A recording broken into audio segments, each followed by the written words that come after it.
that about me. Yeah. I just find those people who do talk. No, I tell you, I wasn't either. I was always a behind the scenes actor, very introverted growing up, shy kid, all that. Didn't have a lot of friends, didn't like to talk to people. Well, I like to talk, but it was to my immediate people. That was about it.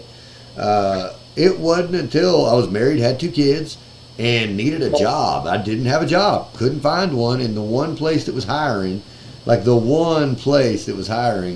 was one of those places where they give you a duffel bag full of cheap toys and junk, right? And they have you go to different businesses and selling them to people. And it didn't start off that way. The advertisement said it was for a warehouse position. So I thought, okay, I can go stack boxes or crates or something, make some money. And I get there and they're like, oh, all those positions are filled, but I do have a couple of positions for this. If you guys are interested, we can actually start you today, and it's money today.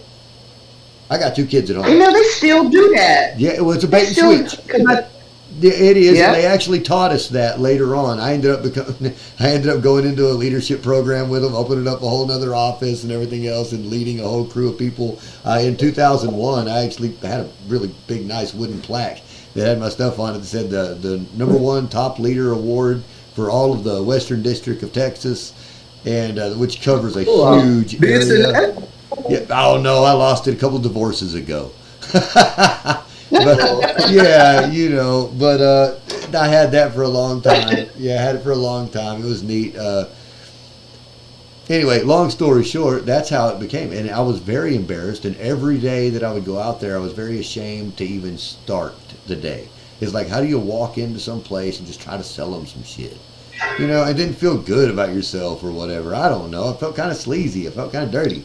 And and it wasn't like it was cool stuff. This was like, it was cheap Chinese stuff, man. I mean, it was like knockoff everything. We had knockoff PBS stuff. At that time, it was Dora the Explorer and Arthur.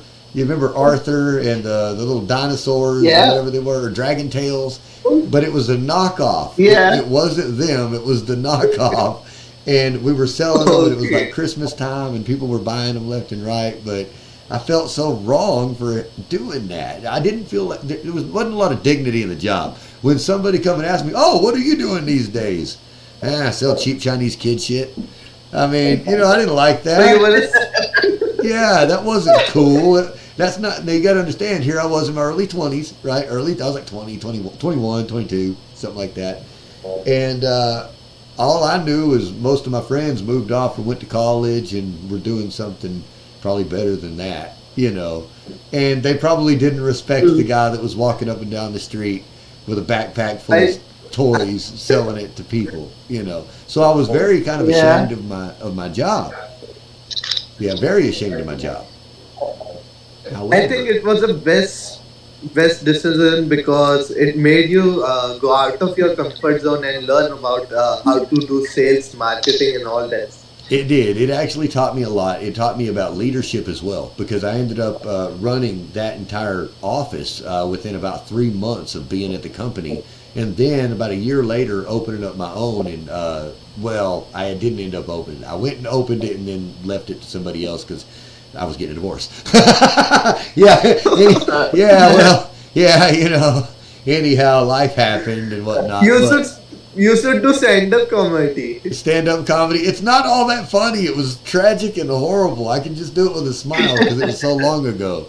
It wasn't funny when you go through some of these stories. It's like, oh no, but they were real. Like every one of them's real.